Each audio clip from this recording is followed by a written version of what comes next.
The words rang out like crystal shattering on marble. "What are you even doing here? You were uninvited yesterday."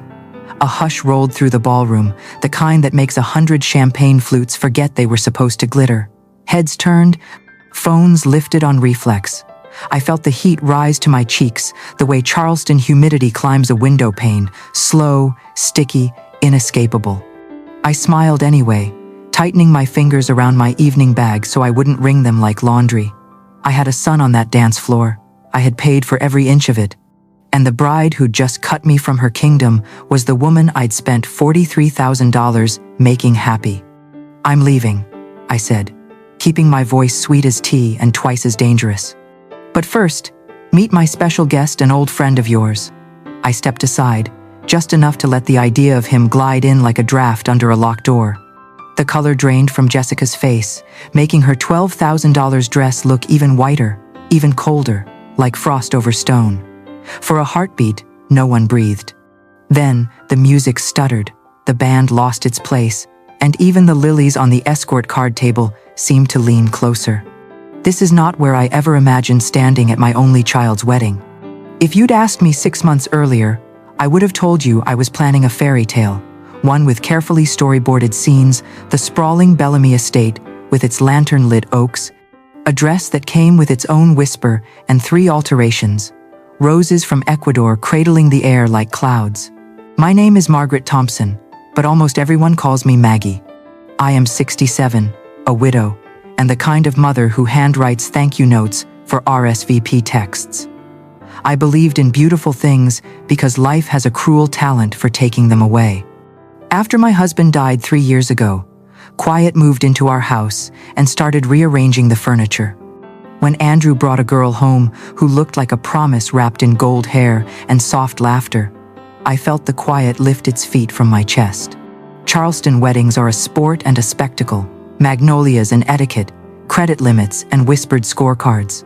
The Bellamy estate antebellum charm, the brochures call it, though we all know what that word holds, sits on a rise of old money, where verandas have better posture than most people. The day we toured it, Jessica's eyes gleamed the way chandeliers do when a door opens. "I used to walk past places like this," she said, almost reverent. "I never thought." She let the sentence trail away, and I completed it for her with my checkbook. The venue deposit, the tasting menu where she dabbed at tears because the crab cake reminded her of summers in a different state than the one she'd mentioned 2 days before. 2,000 white roses flown in like tender snow. A photographer whose portfolio looked like Vogue and billed like Versailles. Money moved out of the accounts I'd been nurturing like houseplants. My late husband's life insurance, the bonds I'd been sitting on since the Clinton administration.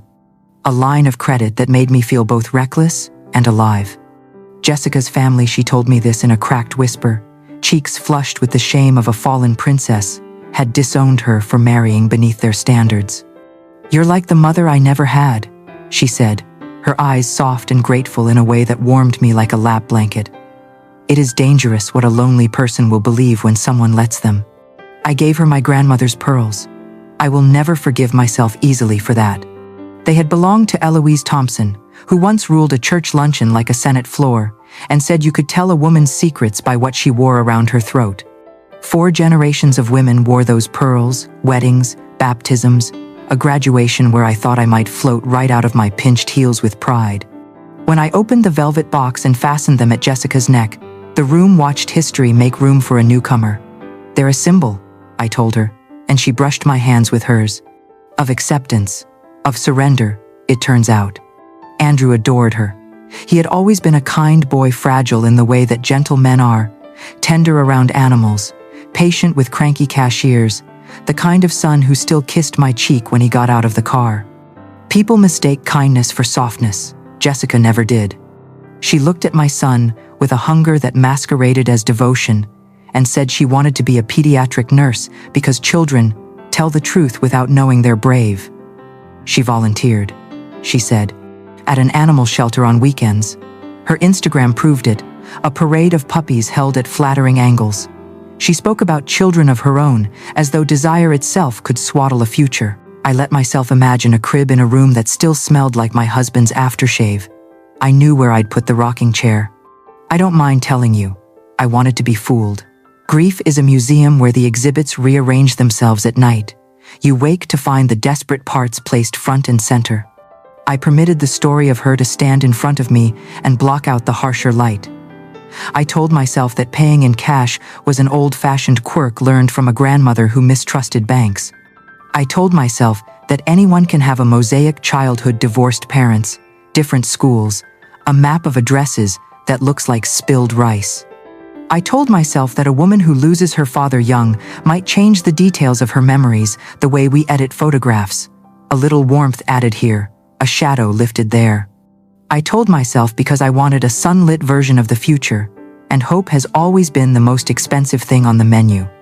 Still, a whisper kept worrying at me, the way a hem catches on a splintered chair. There were stories that repeated with small edits, like a song in the wrong key. She said she met Andrew at a fundraiser in March, then later said it was April, and the theme changed, and the dress, and the centerpiece. She claimed to hate attention, then practiced her smile in the side of a copper kettle, as though it were a mirror that owed her the world. Sometimes I caught her watching Andrew's face, the way a gambler watches a dealer's hands, eyes alert for tells, tiny calculates flickering like minnows beneath her lashes. Her friends, were there any? The bridesmaids were cousins from different corners of a life we never seemed to visit, women whose names arrived, typed into a group chat, by a number that never picked up calls. The one time I suggested inviting Andrew's college roommate's wife to a tasting, Jessica's mouth made a sweet little pruned shape. "It's just that we're keeping things intimate," she said, as we stood in a room designed for 150 people to pretend they weren't being watched. Andrew began canceling poker nights because Jessica needed quiet. He swapped coffee with coworkers for lunches with her. She would text him mid-meeting, and he would answer mid-sentence. When I offered to take her dress to the seamstress, I trust Mrs. Alvarez, who has saved more gowns than any woman living, Jessica said. She had a different place, a boutique service, and then couldn't recall its name. Only that it was by the river, and the owner had a French bulldog that wheezed like a harmonica. For the registry, she asked for cash for the house, then inserted her name onto my son's checking account with a laugh about learning to do married math. She did not like to be photographed from the left. She did not like delays. She did not like questions that came at inconvenient angles. Charleston notices things. At the florist, Faye from Street. Luke's leaned across the counter with a whisper shaped like a compliment. "She's a beauty, your future daughter-in-law." At the farmer's market, an old friend asked, "Where's she from again? Honey?" And when I answered, she nodded in that way women do when they have strong feelings about the weather and good sense not to say them out loud. I filed these murmurs like fabric swatches, useful if you needed to make something with them later. And still, I carried on. I paid deposits and returned calls. I wove my husband into conversations with the minister, explaining that he would have loved the idea of vows under live oaks. I let myself be charmed by Jessica's tears when we approved the final menu. "It's perfect," she breathed, and in that moment she seemed so young that my heart tilted toward her with something that looked like forgiveness. The night before the rehearsal dinner, Andrew called to say Jessica felt my energy had been tense lately. "She just wants positive vibes," he said, embarrassed by his own words, as if they'd slipped into his mouth while he wasn't looking. I told him I wanted her to feel nothing but joy. I meant it. Joy is generous. It loves company. By the time I stood in that ballroom, with my pearls on a girl who had learned how to look like a miracle, I had become expert at ignoring the little alarms that lived in my bones. You don't get to be my age without learning how to smooth a tablecloth over a stain and invite people to sit anyway. But even then, even as I announced a special guest and watched Jessica blanch, I recognized that the story we were inside had started long before the music stopped and the phones lifted. All the signs had been set, like place cards. All I'd done was decide to read them. That night, after some small spark refused to go dark, I turned the car toward Andrew's apartment with a box of wedding favors in my lap. Tiny honey jars tied with satin ribbon, the label scripted to say, "Sweet Beginnings." It was nearly 7, the hour when Charleston porches breathe and the light gets lazy. I told myself I would drop the box on the kitchen counter, straighten a stack of RSVP cards, and go home to soak my feet. I told myself there would be time to doubt in the morning. The door was unlocked. I stepped into the hush. In the bedroom, a voice slid under the crack of the door, low, urgent. The sugar burned to bitterness. I froze where the hallway floorboards creak on purpose, holding my breath the way you do when you don't want a soufflé to fall. "Marcus," Jessica hissed, and the name punched a hole in the air big enough to walk through. I didn't move. Not then. Not until the words, "the mark," and accounts rearranged the furniture in my head for good. But that is another room of the story. For now, remember only that weddings have a way of telling the truth, sooner or later. Mine chose later, and then all at once.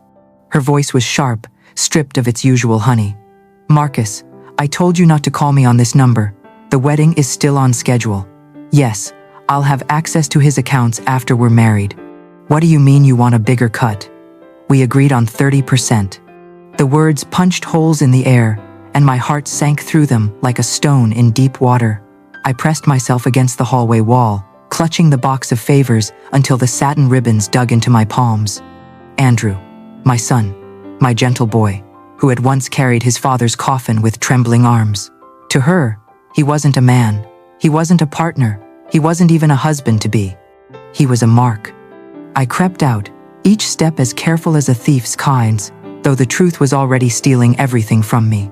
When I made it to my car, I couldn't drive. The steering wheel blurred through tears, the world tilted.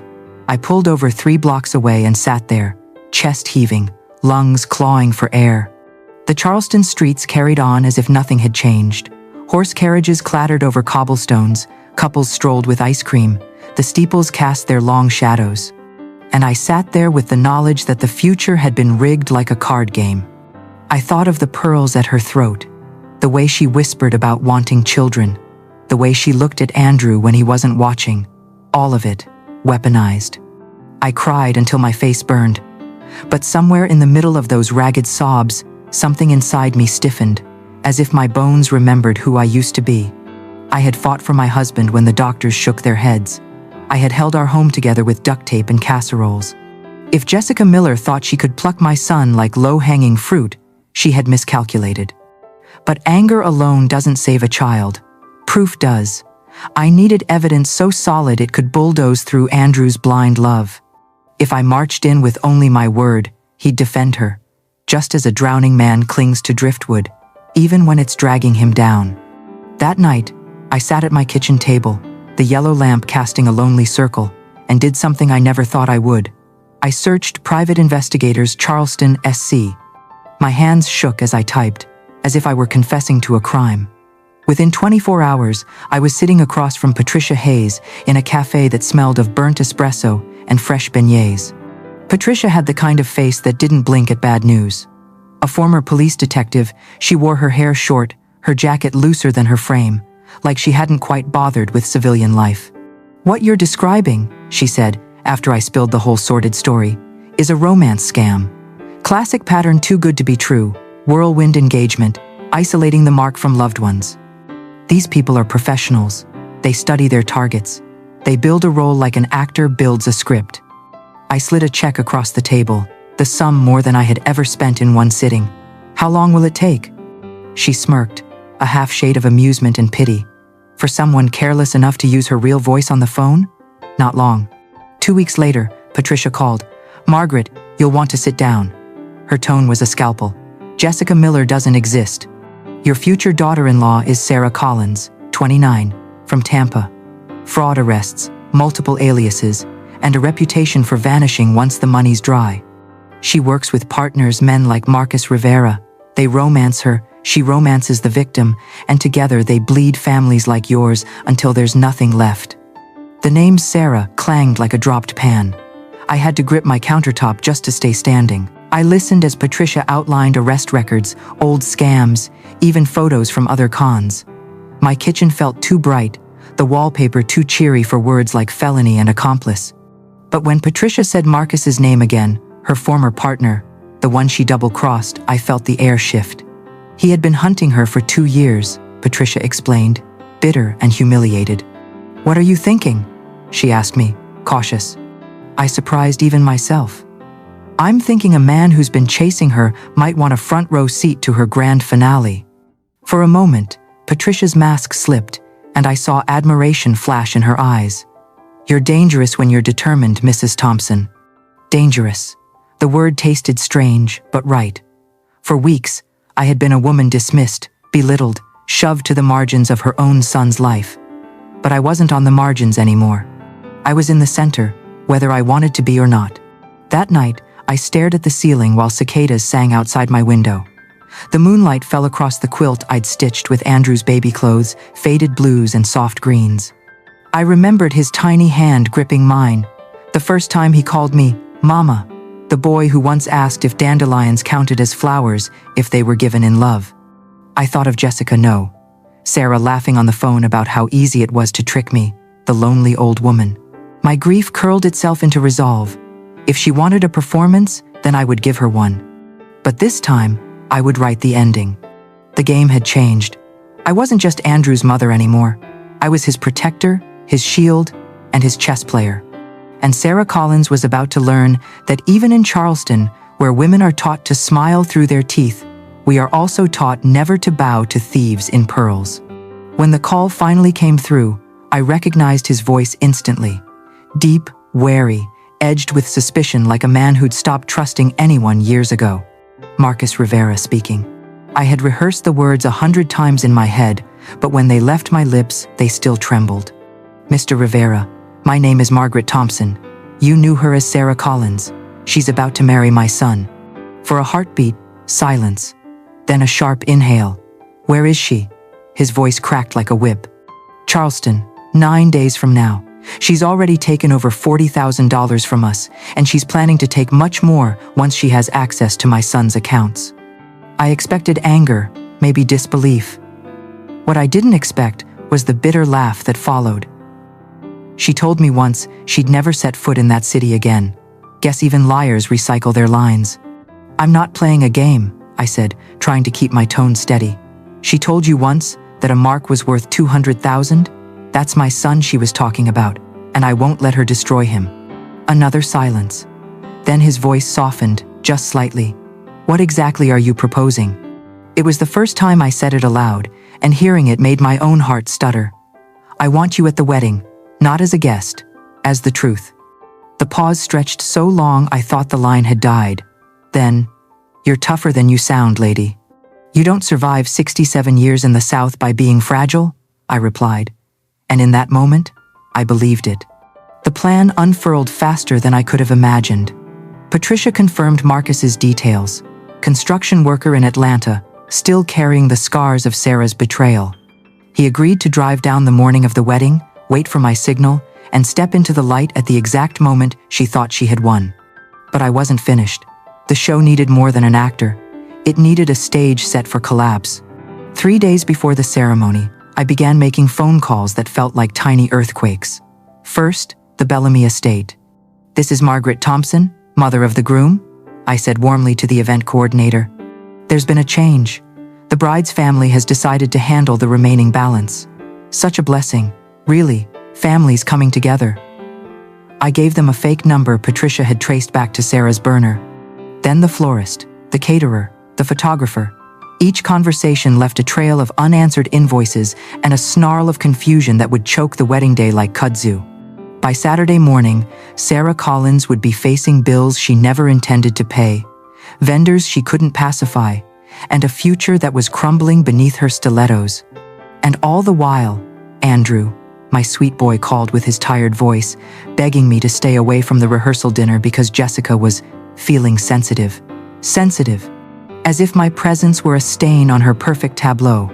I swallowed the hurt, smoothed my voice, and told him I understood. Mothers know when to play the villain, so their sons can keep believing in love, at least until the curtain rises on the truth. That night, Jessica herself called me. "Mrs. Thompson," she cooed, as though we were two women sharing secrets over tea. "I wanted to thank you for being so understanding about tomorrow. I know it must have been hard." Her audacity nearly took my breath. I matched her tone. "Not at all, dear. A bride should feel nothing but comfort on her wedding day." "Andrew said you're going to Savannah," she probed. "Yes," I lied smoothly. "A little antiquing trip. Give you both the space you need." "Well," she purred, When Andrew and I get settled, maybe we could have lunch. I'd really like us to be friends. Friends. I poured myself a glass of wine after she hung up and raised it to the empty kitchen. To friends, Margaret, I whispered. May they get exactly what they deserve. The days leading up to the wedding blurred together.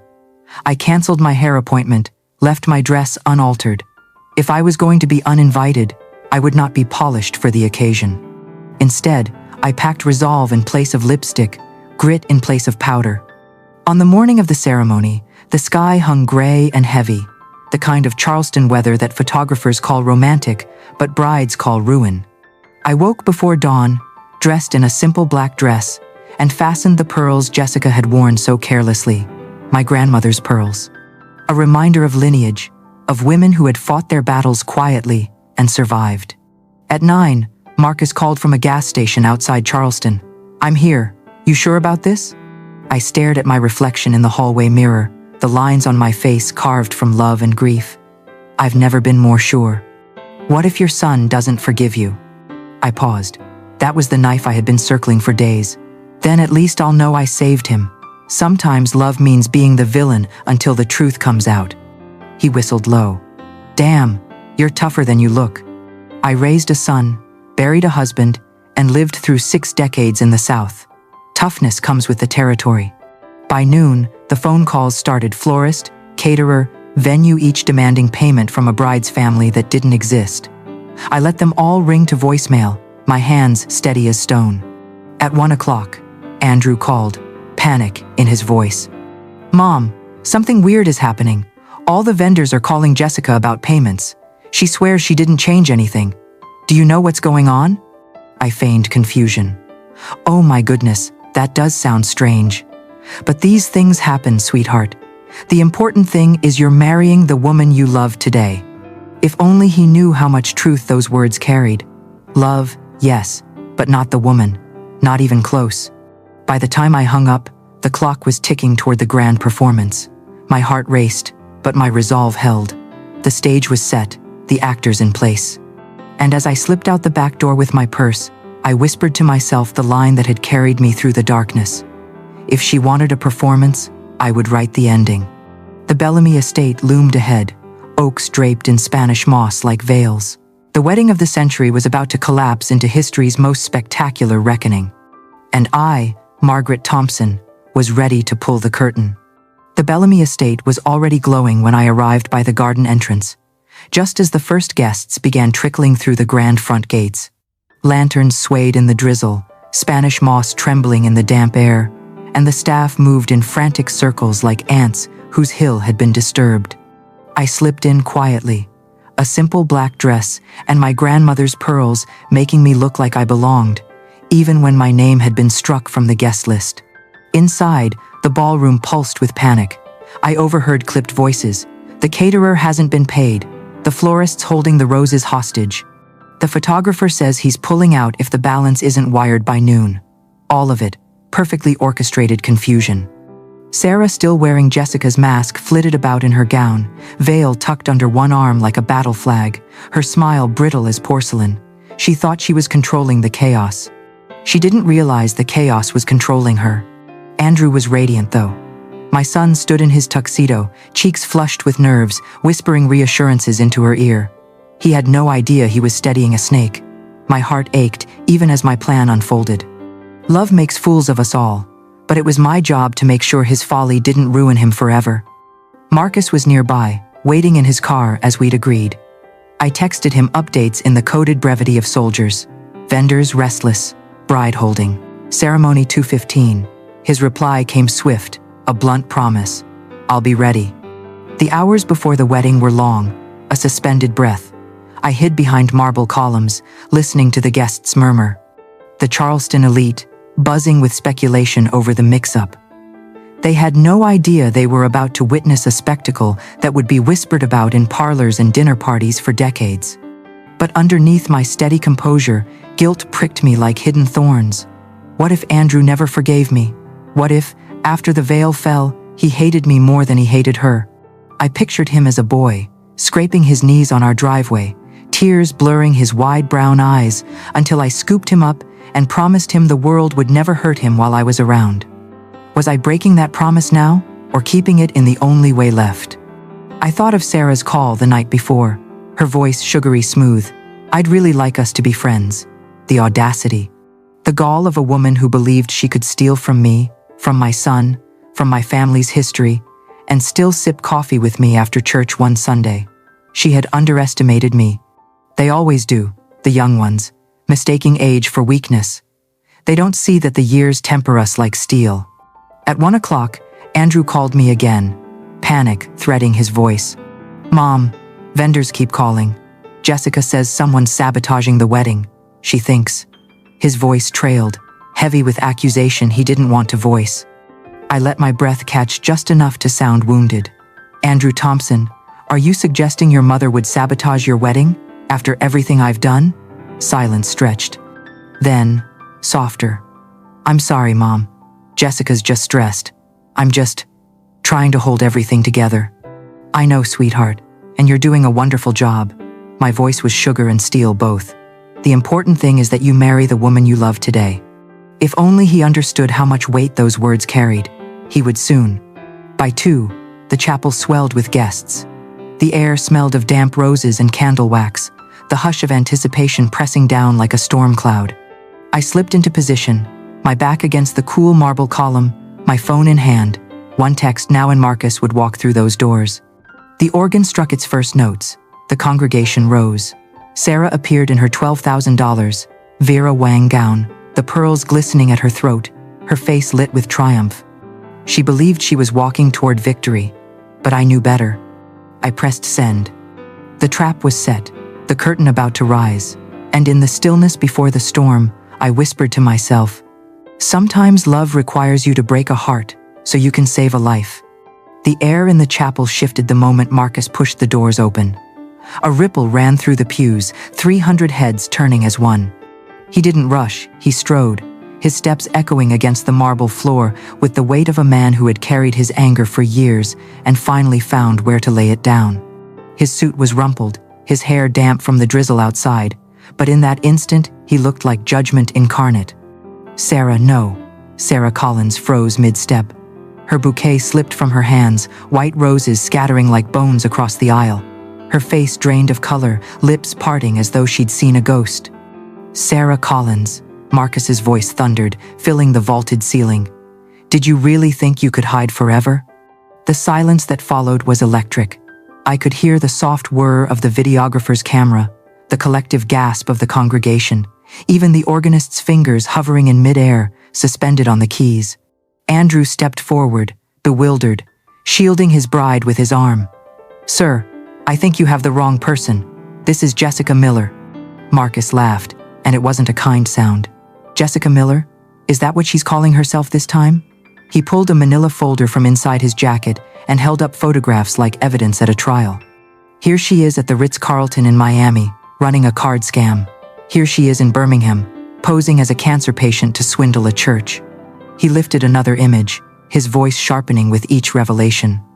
And here's my favorite leaving our hotel room in Memphis with my wallet, my watch, and the engagement ring I was stupid enough to buy her.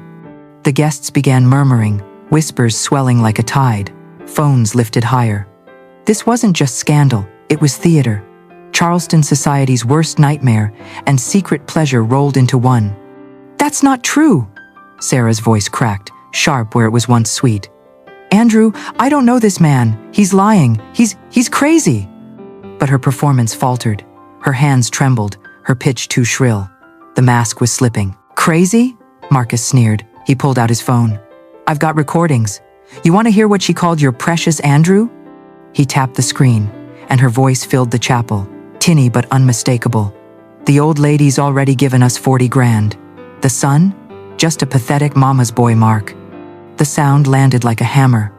I saw Andrew flinch, his face paling, his jaw tightening. Around him, gasps rippled like falling dominoes. Sarah tried to recover, her voice dripping honey. People can change, Andrew. I'm not that person anymore. You believe in second chances, don't you? It was a clever play, tugging at his decency. For a moment, I saw the doubt flicker in his eyes. That was when Marcus dealt the final blow. Tell him about the other Mark, Sarah, the one you're working right now. Andrew's head snapped toward her, suspicion blooming. What is he talking about, Jessica? I don't know, she stammered, too quick, too defensive. Marcus read from his phone again. Lonely old bat who's already given you $40,000. The congregation's gaze shifted toward me. The words landed with brutal clarity. Andrew's eyes followed theirs until they met mine, hidden no longer behind the column. Recognition struck him like lightning. Mom? His voice broke, a mixture of horror and revelation. What are you doing here? I stepped forward, adjusting the pearls at my throat with deliberate calm. I lied, sweetheart, I said softly. Something I learned from watching the experts. Sarah pointed, her voice rising into a shriek. It was you! You orchestrated this! I held her gaze, steady and unflinching. Number, I exposed it. There's a difference. The guests murmured louder now, the scandal alive in every whisper. Sarah's last card was desperation. She's jealous, Andrew. She can't let you live your own life. She hired this man to destroy us. But Marcus cut her off, his voice hard as iron. She didn't hire me. I volunteered. And the FBI will be very interested in your fake social security number and your fraud history. Right on cue, 2 men in dark suits appeared at the chapel doors. Their badges flashed under the chandeliers, and the hush collapsed into chaos. Gasps, shouts. Phones recording every step as Sarah Collins, once draped in pearls and white silk, was handcuffed at the altar she thought would crown her. Andrew stood motionless, his dreams unraveling in real time. The woman he had loved was led away screaming, her veil trailing like a ghost of what might have been. And I stood there, torn between triumph and heartbreak, knowing I had broken my son's heart to save his life. The chapel was silent long after the agents disappeared with Sarah. Guests shifted uncomfortably in their pews, whispering in low tones, unsure if they should stand, leave, or wait for someone to announce what came next. The altar, once dressed for vows, now felt like a stage after a disastrous play, strewn with wilted roses and broken illusions. Andrew still stood there in his tuxedo, staring at the empty aisle where his bride had been dragged away in handcuffs. His face was drained, his shoulders slumped, but his jaw was set with something I hadn't seen in him for months: clarity. Finally, he turned to the guests. His voice cracked at first, then steadied. Well, this is awkward. Nervous laughter rippled across the room, a pressure valve released. The wedding is canceled, he continued, but the reception's already paid for. So if anyone wants to stay for dinner and an open bar, you're welcome to it. God knows I could use a drink. The congregation shifted, some chuckling, some clapping, others shaking their heads in disbelief. It was the kind of Charleston story that would be told for decades, tucked between tales of hurricanes and cotillions. When Andrew finally met my eyes, the weight of everything passed between us in that single look: betrayal, sorrow, and something like gratitude. He walked down the aisle toward me, the crowd parting, their phones still raised to capture every moment. He stopped in front of me, his voice low. "Mom, we need to talk." "Yes, we do," I said softly. Then, to my surprise, he unclasped the pearls from around his neck, the same ones Sarah had flaunted, and placed them in my hand. "These belong to you." The pearls were warm, heavy with memory. My fingers shook as I closed them around the heirloom. "No," I whispered. "They belong to the woman you marry when she proves worthy of them. That day will come." His eyes glistened.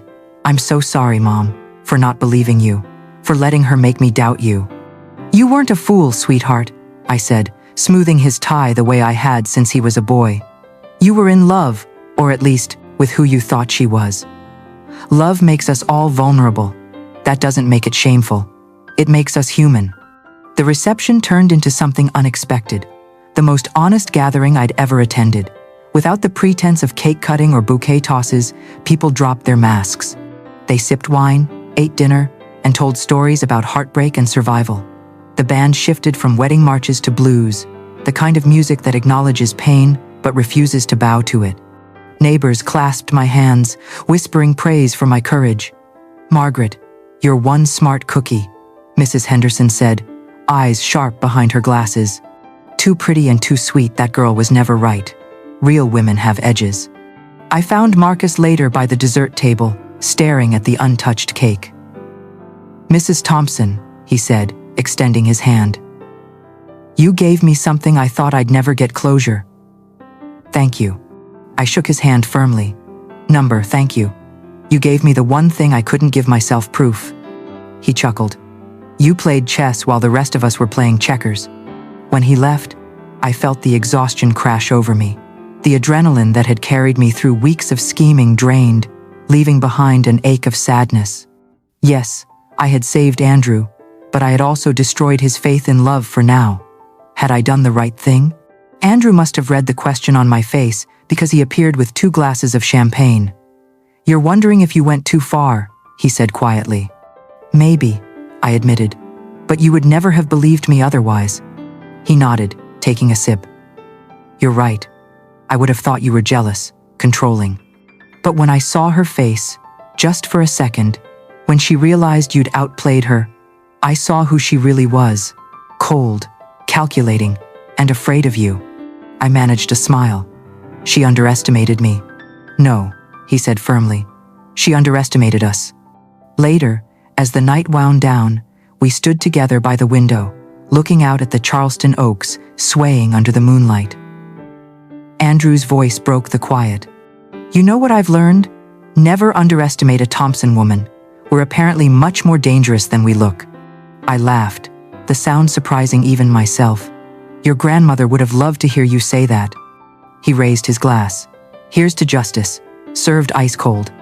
I clinked mine against his. "Here's to family and knowing when to fight for the people you love." In that moment, with my son beside me, safe and free, I knew the truth. Sometimes, the best weddings are the ones that never happen.